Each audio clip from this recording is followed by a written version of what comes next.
What's happening, everybody? Welcome to Tyrone Bowman Live. Recently, there was a video that went viral, and it talked about a Virginia pastor who condemned and forced a young girl in his church who was pregnant to stand up before the entire congregation and apologize. And there has been an outrage across the nation online as a result of this public shaming of the young girl. But you know what my question is? Because I had a chance to listen to the response of the Virginia pastor, and it was very dismal, very ignorant the way he spoke. Where was the man who got the young girl pregnant? Where was his behind? Yo, I'm just going to jump right in with this. There's no nice way to say what's on my mind, but I want to know, where is the man who got the young girl pregnant? Why is he being hidden? Why is he being protected? How come he is not being paraded before the church and forced to apologize, especially if he is an older man who got a young girl pregnant? I'm going to tell you something. I'm a broadcaster, commentator, and a journalist. And I'm also a law student.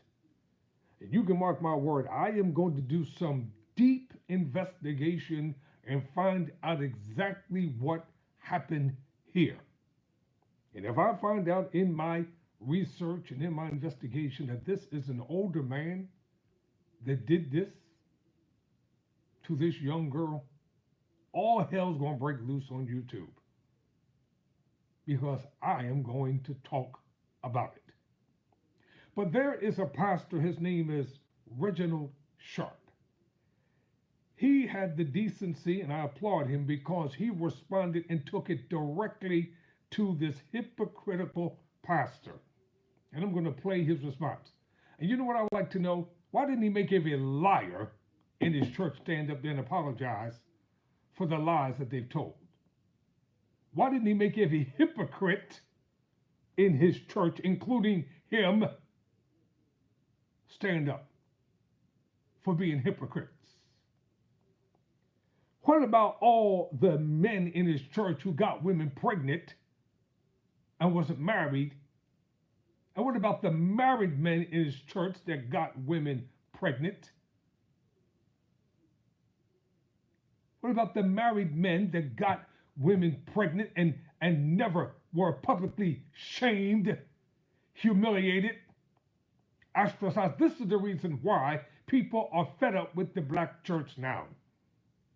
This is the reason why there's such a mass exodus from religion, from Christianity, from churching, period. I was raised up in church all my life, so I know about the hypocrisy that goes on with the hierarchy of leadership. I know bishops and pastors and reverends who have gotten young people pregnant, and not a damn thing was said about it. They lied, and they covered it up. I know people who committed all kinds of sins. And I spent 10 years in the state penitentiary for crap that I never did. And the people who told the outlandish lies have never been held accountable for what they've done. So listen to this, and I'm going to be back with some more fiery commentary for this pastor, for this ignorant pastor down there in West Virginia. I don't care about your apostolic doctrine and all this foolishness that y'all down there teaching, just ruining people's lives. He is not God. He's a man. And that's what folk got to understand. Don't allow your reverends or your bishops or your apostles or whatever they call themselves, don't allow them to be put on a pedestal where they think that they can just condemn and judge people at will. So this brother right here, I applaud Pastor Reginald Sharp. Listen to this. This video is from joy105.com. Check it out. It's coming up. Young girl up in front of the church and ask her to apologize for getting pregnant. Come on. Because the truth is, the baby ain't the sin. The sin is the irresponsible act of sex, possibly before. That's what we believe traditionally, that the sex is the sin. We believe that traditionally that the sex is the sin, not the baby. So if we standing people up to apologize for having sex,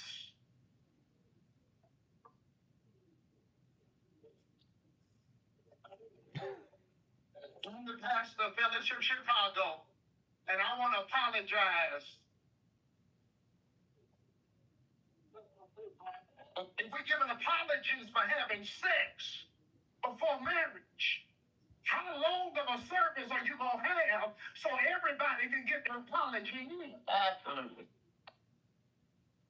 Who going first? Which deacon? Which minister? Which choir member? Who going first? Wonderful man, come on down the steps. The refiner's fire makes you loving and compassionate, not cruel and rude and judgmental.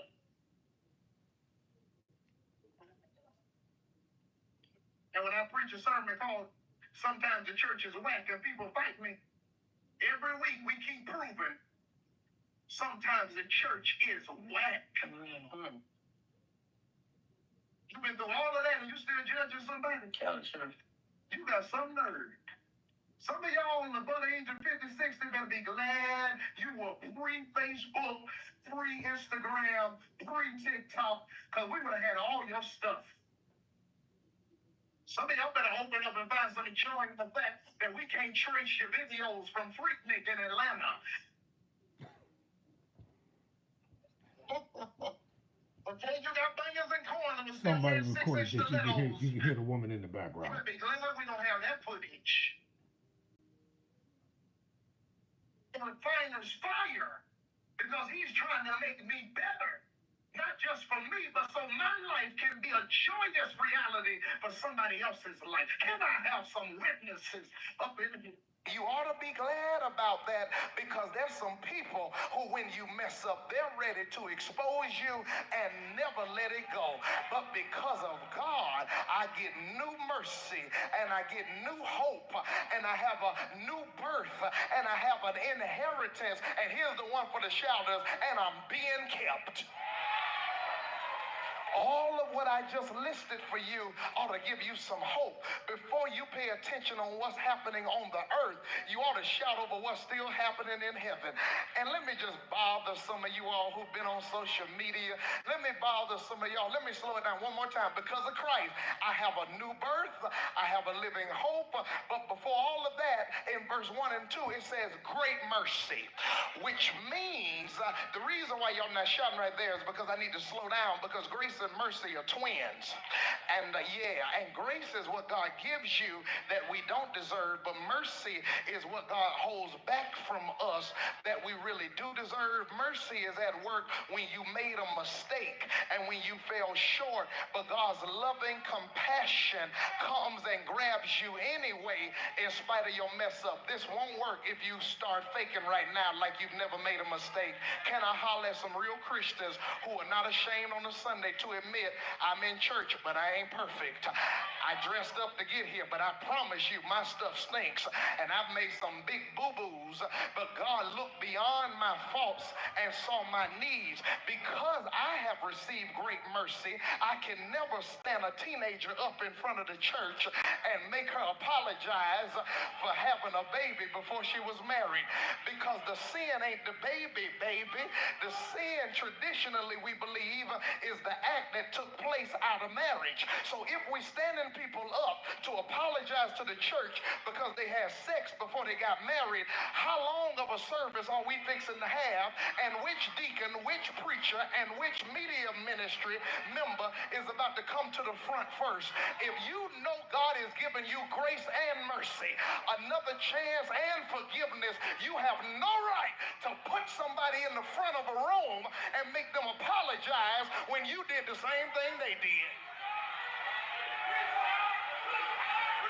That gives me joy, that I got a God who forgives me.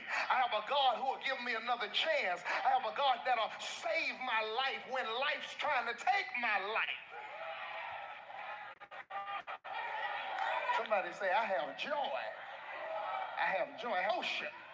And you got to stop getting sad every time you drop down, because sometimes your going down is a revelation that the real gold is inside of you. And if gold goes through a refiner's fire, your faith has to go through a refiner's fire. And at the end of it, you come out as pure gold and better on the other side, because God had to separate trash from treasure in the fire.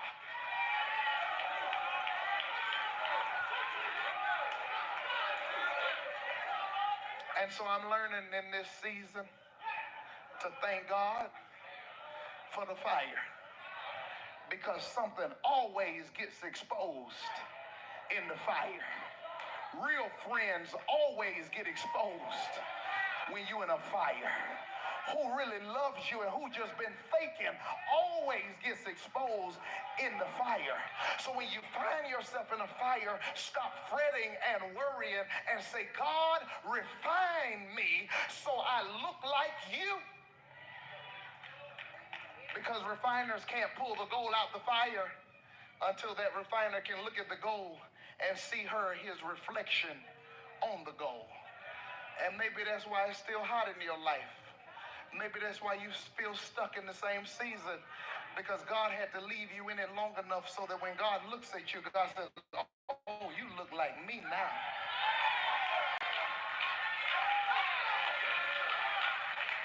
Oh, you learning how to pray for real now. Oh, don't nobody have to ask you to find a devotional in this season. Oh, you went and Googled you a devotional so that your prayer life and your reading of scripture could increase. Because when you come through real fire, you get real oil. You get real power.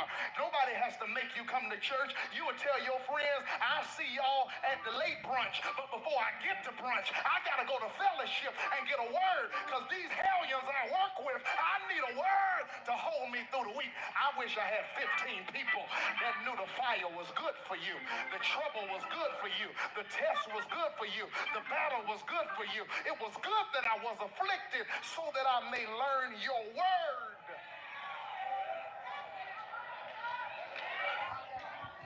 And I want to congratulate all of you who in 2024, you thought you were going down because you did something.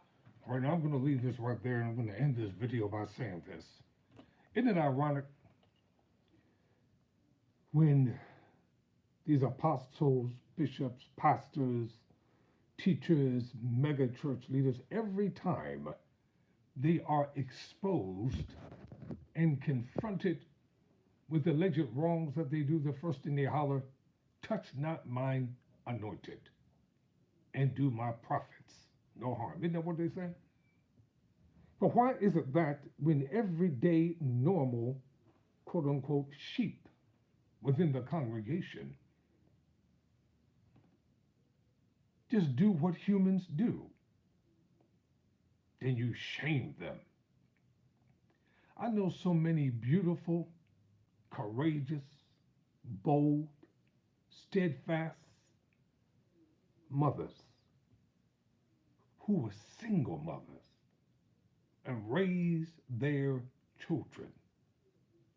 And their children are going on to do great and exceeding and wonderful things.